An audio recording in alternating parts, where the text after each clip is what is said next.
La lectura de la palabra del Señor para hoy la vamos a tener en el libro de Mateo, el capítulo número 7.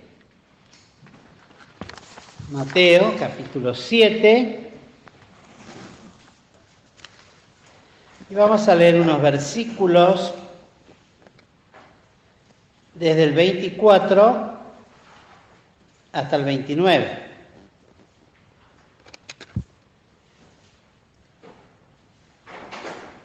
Repito, Mateo capítulo 7, desde el versículo 24 hasta el versículo 29. Cualquiera, pues, que me oye estas palabras y las hace, le compararé a un hombre prudente, que edificó su casa sobre la peña.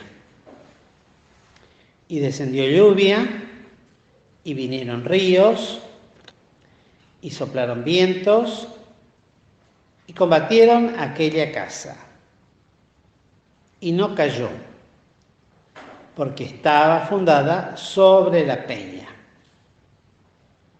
Cualquiera que me oye estas palabras y no las hace, le compararé a un hombre insensato que edificó su casa sobre la arena, y descendió lluvia, y vinieron ríos, y soplaron vientos, e hicieron ímpetu en aquella casa. Y cayó, y fue grande su ruina. Y fue que, como acabó Jesús estas palabras, las gentes se admiraban de su doctrina, porque les enseñaba como quien tiene autoridad y no como los escribas. Hasta aquí esta bendita palabra del Señor, una parábola muy conocida y muchas veces y permanentemente enseñada, particularmente con los niños, porque es muy clara, es una parábola que no encierra secretos como otras que cuesta interpretarlas. Una parábola muy clara, tomada de la vida real, de lo que se podía observar, ver, comprobar, y de lo que esto inclusive sucede hasta el día de hoy. Y el Señor la toma luego de un sermón muy extenso dado en el monte, y donde se toman un montón de lecciones de carácter espiritual, finalizando todo ese sermón con una palabra muy fuerte que algo mencionara nuestro hermano Pastor Marco el domingo pasado, hablando de los falsos profetas y la consecuencia de esta falsa profecía y esta falsa vida real de salvación, y el total desconocimiento de estos obradores de iniquidad y de maldad que el Señor declara abierta y públicamente,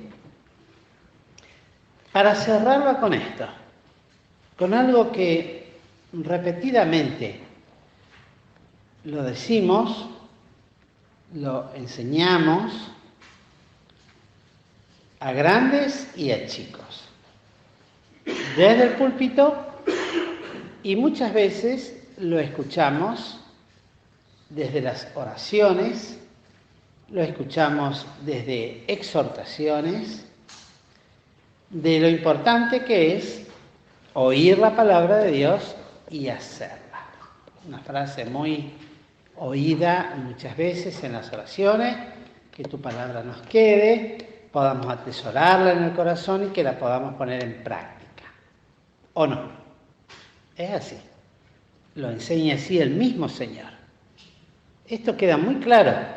No debe haber duda de la importancia que el Señor establece en esta palabra, porque tiene el mismo valor, como siempre lo decimos también, como el resto de las Escrituras. estos versículos acá, esto que el Señor dice,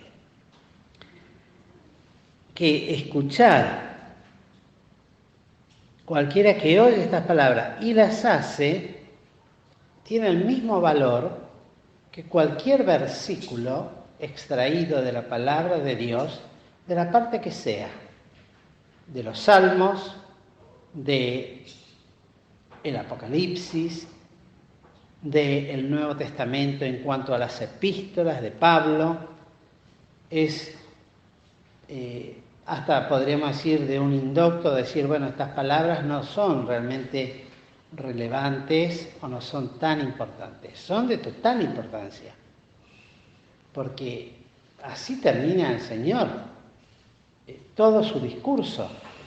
Después lean Mateo 5, 6 y 7. Todo lo que el Señor desarrolla en este sermón es tremendamente grande. Y así finaliza, diciendo cualquiera, y esto ya lo hace entonces, no lo hace exclusivo solamente de los creyentes. Pensaba al respecto que este cualquiera involucra también, desde ya, porque así lo aplicamos, a una gente que no es convertida, que no es renacida.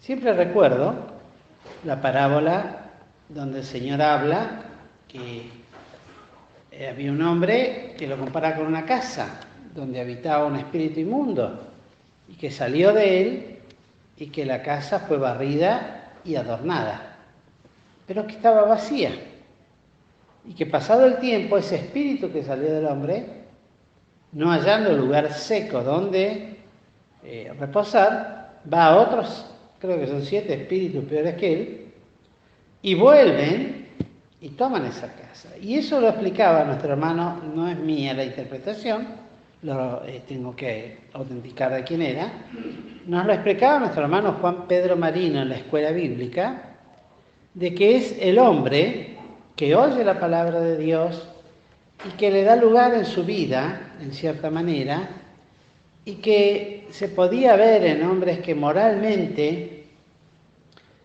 aplican la Biblia, la oyen y la llevan a su vida, y que se limpian, porque la palabra de Dios es limpia.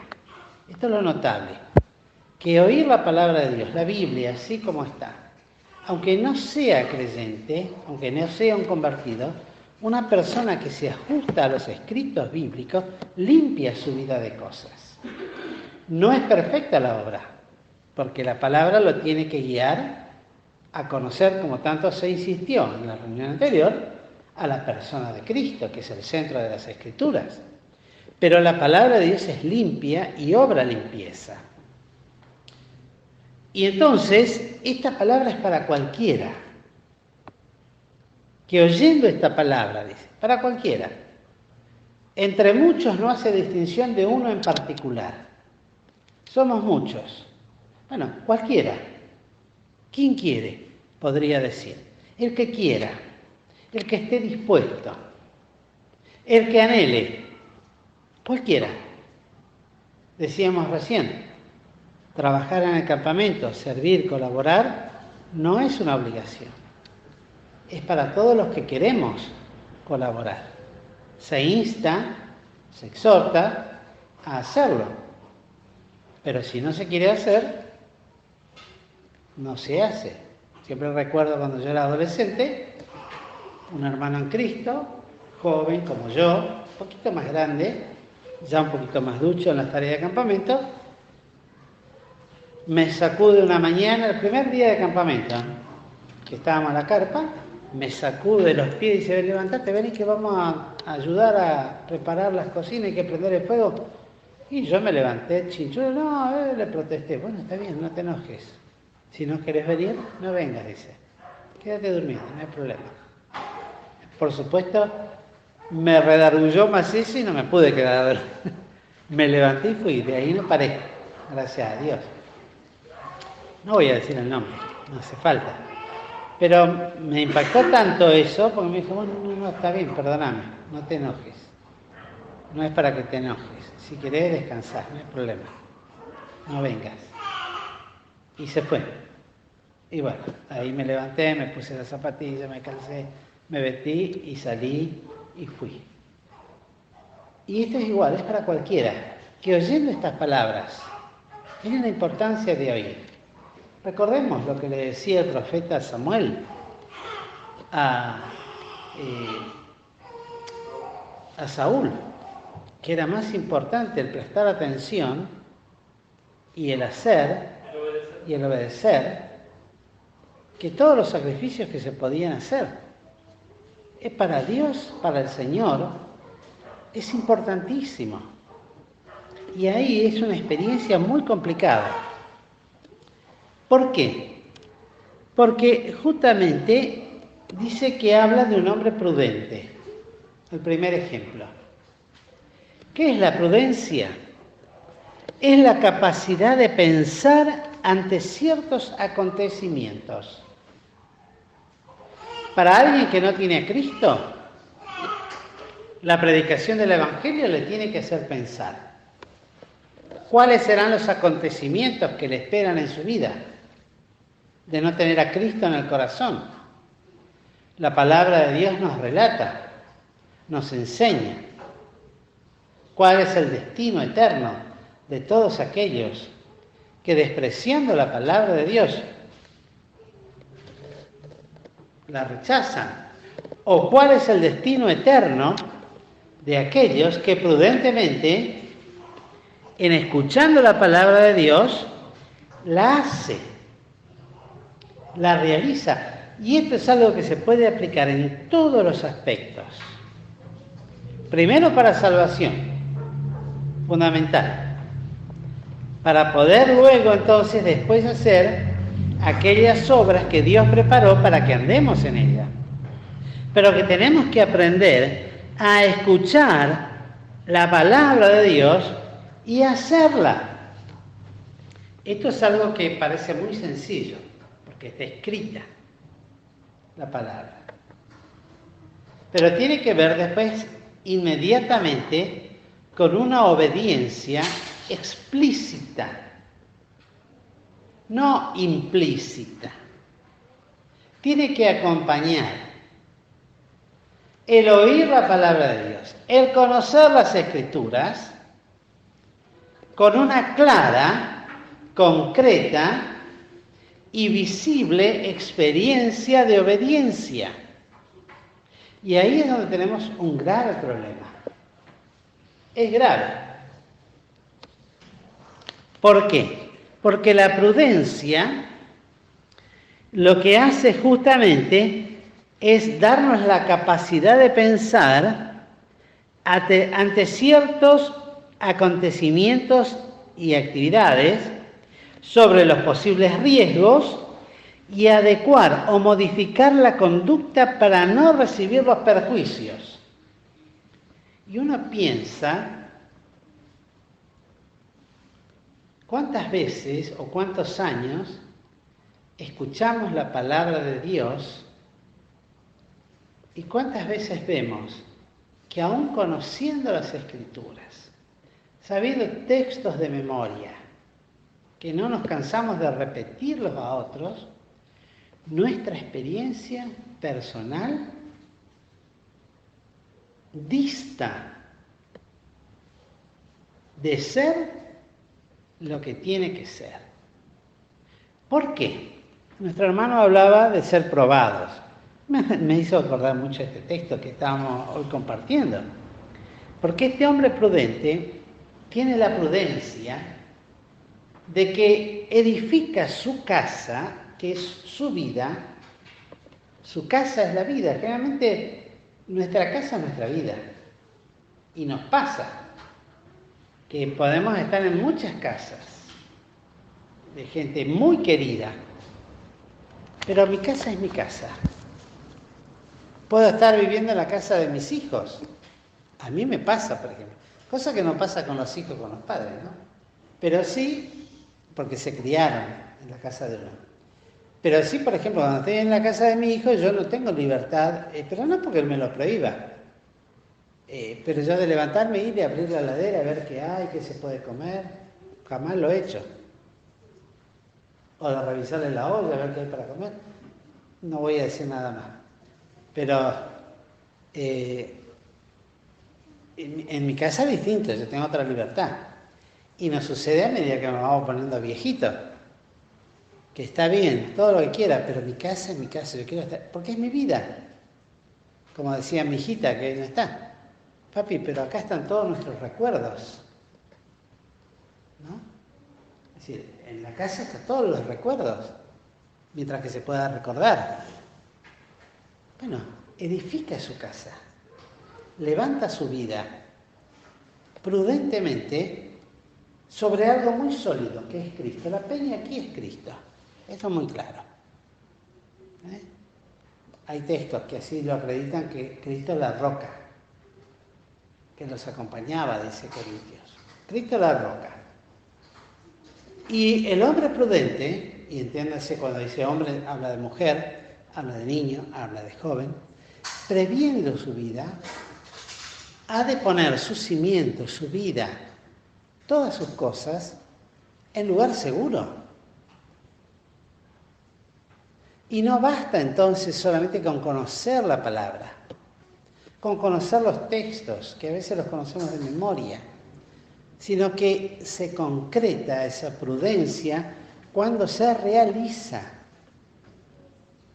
Cuando yo por fe aprendo a ser obediente, obediente a lo que la palabra me dice, a lo que tengo que hacer, que yo sé muy bien y que a veces exhorto a otros a que lo hagan, pero cuando me toca hacerlo a mí no lo hago.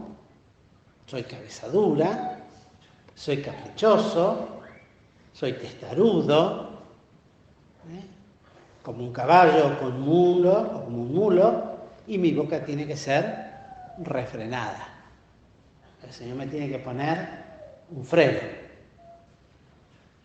Se concreta cuando en la experiencia personal nuestra como hijos de Dios se demuestra a través de la obediencia. Ser obediente. Y cuesta ser obedientes, ¿eh? ¿Cuánto cuesta obedecer? Tenemos la natural y espontánea naturalidad de desobedecer. De chiquititos, ¿eh? Y a veces eso dura de grande. No hagas tal cosa. Sí, está bien, no lo. Y se da vuelta y lo hacemos. O a veces estamos mirando y hacemos las cosas profesamente, en desobediencia. Nos cuesta ser obedientes. Mucho nos cuesta. Y a veces, y lo más tremendo, es que a veces no nos damos cuenta que somos desobedientes. No nos damos cuenta. ¿Qué cosa, no? Conocemos la palabra, enseñamos que hay que hacerla, pero soy desobediente. Cuando en mi experiencia se tiene que ver eso. Y uno lo dice, pero ¿y cómo? Dice, bueno, sencillamente consideremos la vida de lo que es el prudente. Y después habla el Señor del otro caso,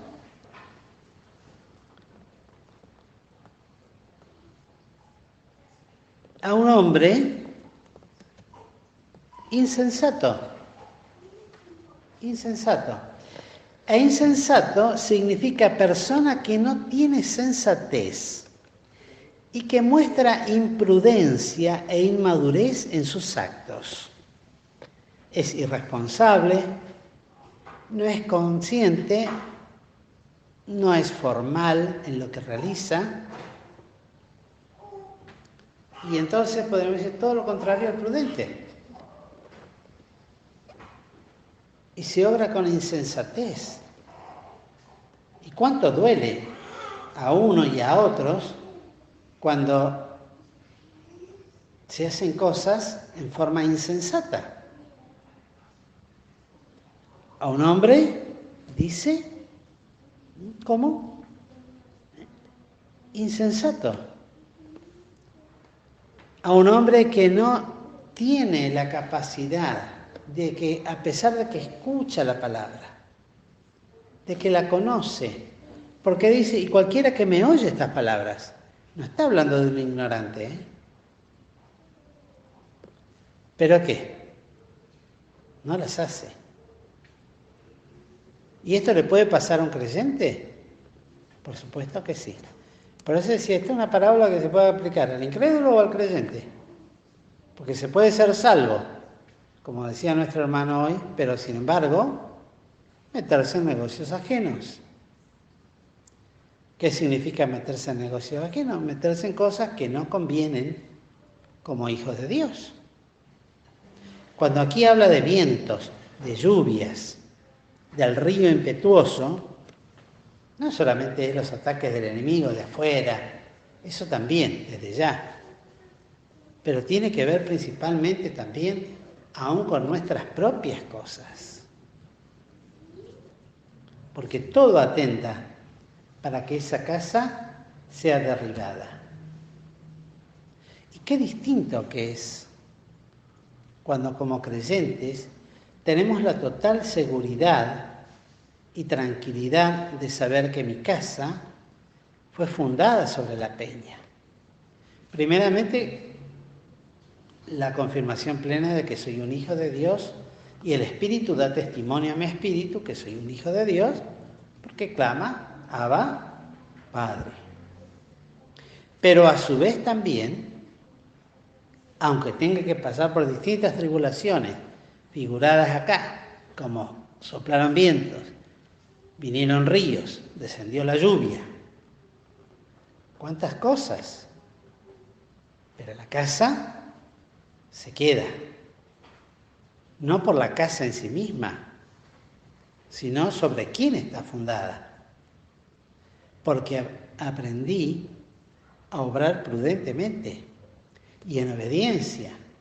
Cuando se me ofreció el Evangelio de gracia, fui obediente, no fui rebelde, como decía Pablo, a la voz del Espíritu. Y le di mi corazón. Y Cristo vino a morar a mi corazón, por el Espíritu Santo que me has dado. Mi confianza está en eso. Pero después también, eso se tendría que ver, así como hemos creído, en todos los demás aspectos de nuestra vida. No sea cosa que la fe nos haya alcanzado solamente para ser salvos, pero no después para tener una vida plena como Dios quiere que la tengamos. Entonces, fíjense ustedes esto, queridos hermanos. ¿Por qué? Porque el insensato descendió de lluvia, son los dos iguales, los dos la misma experiencia. Uno puede decir, sí, pero el creyente no habla tanto para el creyente como para el incrédulo. Pasan las mismas cosas, la diferencia es grande, porque uno está fundada sobre la peña y el otro no tiene fundamento alguno. Para algunos son sucesos, acontecimientos en su vida. Para otras son cosas que Dios administra, provee y da para bendición, para vuestra prueba, como decía nuestro hermano, para que seamos probados. Si había de obedecer, eso lo dice allí en Deuteronomio, ¿no? Si habías de obedecer a la palabra de Dios. Después Cristo lo toma, nada más y nada menos que en las tentaciones, en el desierto. Fue lo primero, que no solo pan vivirá el hombre, sino de toda palabra que que sale de la boca de Dios. La obediencia a la palabra de Dios y a su palabra. Y aquí se nos plantea un tema también bastante, podríamos decir, delicado, pero necesario. Aprender a identificar la voz del Espíritu en total coincidencia con la palabra de Dios. ¿Conozco la voz del Espíritu? ¿Cuál es? No, pero está la palabra escrita, porque alguno va a pensar, no, aclaremos esto porque no sea cosa que alguno piense que va a escuchar. pero habla.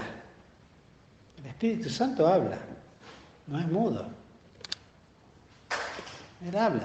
Pasa que a veces, por no caer en el, podríamos decir, en el extremo de los carismáticos que le dan tanta importancia a eso, el Espíritu me dijo, Dios me habló, que se sale de la palabra de Dios, preferimos no decir eso, pero el Espíritu de Dios tiene voz y habla a nuestros corazones y nos enseña y nos redarguye y nos corrige, porque Él vino ¿para qué? Para convencer al mundo de pecado, de justicia y de juicio. Él os enseñará, Él os guiará. Por supuesto, no podemos y no debemos apartar la palabra escrita de lo que la voz del Espíritu nos debe decir al corazón de un hermano, de una hermana en comunión espiritual y bajo el gobierno del Espíritu Santo. Pero que tiene voz, tiene voz. Que no sepamos, porque ahí está el problema, ¿no? Si preguntamos, ¿cuál es la voz del Espíritu? Oh, no es tan fácil, ¿eh? No es tan fácil. Porque uno dice, no, pero eso ya es algo que solamente los que están allá en plena comunión, una vida sublime, en el monte alto. Yo creo que es para todos, desde el más pequeñito hasta el más grande. Porque en eso lo alababa, eso creo que hablamos la última vez, el Señor al Padre, que escondiera estas cosas de los sabios y de los entendidos y las revelara a los niños.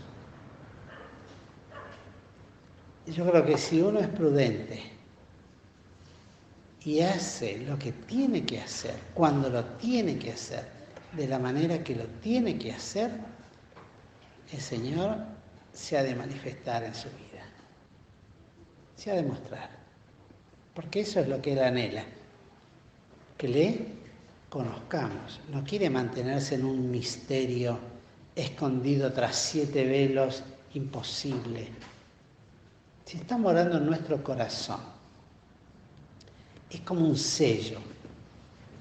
Es el sello del Espíritu. Es las arras de nuestra herencia en los cielos. Es el firme ancla que nos ata con Cristo en el cielo. Siempre hablamos de esos cordones umbilicales, ¿no? De las madres que no quieren soltar a sus hijos y que cada vez tienen el cordón más largo. Bueno, acá no hay nada de risa, esto es real. Cristo en nosotros, a través de su Espíritu, es una firme ancla del alma en los cielos. Nos ancla. ¿Entienden lo que quiere decir anclar, no? Dice eso que tiran los barcos en el fondo, que va al fondo del mar y se ancla. Bueno, eso es la obra de Cristo para unirnos, para esperar aquel día de la redención. Mientras tanto, bueno, qué importante es oír y hacer. ¿Seremos prudentes o seremos insensatos? Y uno podría llevarlo esto a ejemplos muy concretos. Si tengo que corregir algo en mi vida, tengo que hacerlo. Si tengo que perdonar a alguien, tengo que perdonar. No tengo derecho a estar enojado. No hay nada que habilite un enojo en el corazón y que este enojo se perpetúe en el tiempo y se vuelva un rencor, porque eso amarga, estropea, mientras, como dice el Salmo, mientras callé, envejeciéronse mis huesos en mi gemir todo el día por su pecado, ¿no? Guardar cosas, en fin, cuántas cosas, y tienen que ver con eso de ímpetu, de ríos y de viento. A veces pensamos que son los turbiones del enemigo, y son las cosas que se generan, en las cuales somos examinados. ¿Para qué? Con 2 propósitos. El primero, para que conozca a Dios y su poder. y su obra y su persona. Y el segundo, para que me conozca a mí mismo. Si he de obedecer o no la palabra de Dios. ¿Qué estaré? ¿Dentro del grupo de los sabios? Sí, soy sabio porque tengo a Cristo en el corazón. Pero esa sabiduría me alcanzó solamente para creer en Él como Salvador. Pero no puedo, o entiendo que esto no es posible, esto no va a suceder nunca, aquello otro tampoco.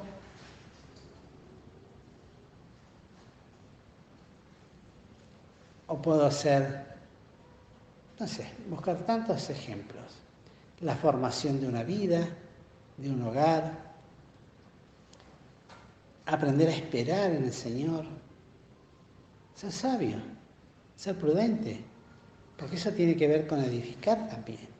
Tengo que emprender un negocio. Bueno, dice un creyente viejito ya, pero muy sabio. O sea, el tiempo que pasa de rodillas es el mejor tiempo.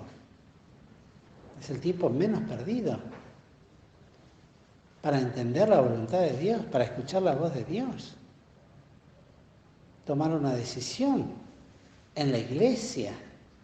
Esos apuros que a veces nos cuentan años de dolor, de fatiga y de esfuerzo, que lo vistamos como lo vistamos, es infructuoso, porque no se consultó a la boca de Dios, aunque después se lo puso en sus manos, le pedimos a Dios que nos bendiga, que obre. Por sus frutos los conoceréis.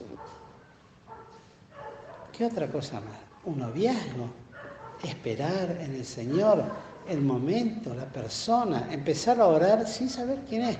Pero Señor, yo quiero fundar esto sobre la peña. ¿Está fundada sobre la peña? Estoy pasando por momentos de vientos, de tempestades, de lluvia, de lucha. Bueno, Señor, hazme volver sobre mis pasos. ¿Para qué? Para que considere que esto yo no lo fundé sobre sentimientos humanos que tienen que estar, por supuesto, también. Pero por sobre todas las cosas, ¿por qué? Porque lo puse en tus manos. Bueno, estoy pasando por... Ayúdame a sobreponer todas estas cosas para que no caiga lo que fue edificado sobre la peña. Matrimonios con conflictos, miren, yo no sé, el otro día hablábamos con mi esposa de esto, ¿no? ¿Cuántos divorcios hay actualmente en el mundo? En nuestro país, en la gente que conocemos. Yo no sé, y esto lo digo con todo respeto, no quiero ofender a nadie, pero, no sé, de 100 matrimonios, ¿cuántos conoceremos que no han sido reconformados, reconstituidos? La mayoría dice, no estoy arrepentido de nada, hizo bien. Uno lee los eslogans de hoy en día, instan a eso totalmente. Para estar mal no estés con nadie. El otro día leí uno, la verdad, eslogan, ¿no? Decía, para andar bien tenés que aprender a andar solo en este mundo. Y sin amar a nadie. Porque viniste solo a este mundo y solo te vas a ir de este mundo. Para que seas feliz. Miren, qué pensamiento. Eso no, ni siquiera parece la vida de un irracional. De un insensato, de un loco que hay que empezar a explicarle las cosas. ¿Cuántas cosas, no? Y todo eso. Y después con el tema de los matrimonios, no lo pienses dos veces. Tenés que separate, dejalo, abandonala. Hoy podés hacer y exigir tus derechos y hacer tus cosas. Hermanos queridos, ¿y cuántos? Principalmente los matrimonios bien habidos dentro del Evangelio, dentro de los creyentes, son atacados fuertemente por estas cosas. Pero no olvidemos que si fue fundada sobre la peña, Y si hacemos lo que tenemos que hacer, vendrán tal vez con sufrimiento, porque pasan las dos cosas, ¿eh? Las dos casas pasan por la misma experiencia. Vientos, lluvia, ríos, avenida de aguas, tempestad fuerte, pero no cae, porque está fundada sobre la peña. Tiene que ser una experiencia personal, tiene que ser una experiencia de matrimonio, tiene que ser una experiencia de noviazgo, tiene que ser una experiencia de por vida. En todas las cosas que hacemos en la vida, en el llamado al servicio. Si el Señor llamó, y tengo la total seguridad, nada ni nadie debería hacer cambiar esa seguridad, porque es el Señor. Si el Señor me mostró por su palabra y por su espíritu, y en oración yo escuché la voz suya que me dice, sí, esto es así, y Dios se hace escuchar, porque lo entiendo y no me quedan dudas, después, bueno, podrán venir muchas cosas, pero no, esto es así. ¿Cuántas cosas encierra esta parábola, no? Y el Señor les enseñaba como quien tiene doctrina, como quien tiene autoridad. Esta es la doctrina del Señor. Primeramente, sé prudente, sabio para escuchar, para oír, pero luego también para hacer. Sé prudente para conocer la voz de aquel que te habla al corazón a través de su palabra y a través de la voz de su espíritu. Seamos deseosos, en el buen sentido, de conocer la voz del espíritu que me habla. Cuán dulce debe ser, ¿no? Porque dice que es como el arrullo también, hoy menciona una palabra en el gemido, pero también habla de la voz de la tórtola. Habla de la voz de la tórtola, habla del silbo apacible, habla de una voz que está presente, se quiere hacer escuchar, pero no se va a hacer escuchar si es que en nuestro corazón está la intención de hacer todo lo contrario. Se ha de hacer escuchar en aquellos que humildemente se inclinan bajo la poderosa palabra de Dios, la reconocen como tal y buscan, a pesar de nuestros muchos defectos, buscan, Señor, ayúdame, enséñame, hazme volver sobre mis jornadas. Como volvía Abraham, ¿se acuerdan? Que cada tanto volvía sobre sus jornadas para adorar. ¿Cómo se llamaba el lugar donde adoraba Abraham? En Betel. Allí adoraba. Volver. Si tenemos que volver, volvamos. No es ninguna... al contrario, como decía nuestro hermano, es bíblico. Abraham lo hacía. Él volvía sobre sus jornadas. Porque ahí Dios lo había bendecido y sabía que ahí envía a Dios bendición y vida eterna. Si tenemos que volver sobre nuestras experiencias, bueno, volvamos. Señor, estoy pasando por esto, pero ¿esto sobre qué fue fundado? Fue fundado sobre un llamado tuyo, fue fundado sobre algo que tú me mostraste. Es tremendo cuando uno habla con los hermanos que te dicen, hoy, sí, el Señor me mostró que tengo que hacer tal cosa. Y dentro de un año dice, no, el Señor me mostró que ya eso no lo tengo, no lo hago, eso no era otra cosa, tengo que hacer aquello. Conozco un hermano que sintió del Señor el llamado para ser pastor de una iglesia. A los pocos años renunció a la iglesia porque sintió del Señor que lo llamaba para servir en otro lugar, en las montañas. Y después renunció a eso, ¿por qué? Porque entendió que la voluntad del Señor era servir en otro lado. Qué confianza que nos puede llegar a dar eso. Cuando uno si siente el llamado de Dios, si escucha el llamado de Dios, si tiene la certeza, es así. Porque para hacer algo, porque me parece, porque tengo el sentir, porque tengo la emoción, ha de durar lo que dura tal sentimiento, tal emoción, tal amor humano, tal pasión humana. Cuando pasa la pasión, pasa todo lo demás. Lo que se hace en fe, apoyado en la palabra de Dios, en obediencia, permanece, no se cae. ¿Eso lo dice quién? ¿Daniel? Lo dice el Señor. No cayó, porque estaba fundada sobre la peña. Queridos hermanos, que podamos fundar todas nuestras experiencias desde el punto de vista como cristianos sobre la base eterna, la roca eterna de los siglos, que es Cristo. Que el Señor nos bendiga grandemente. Amén.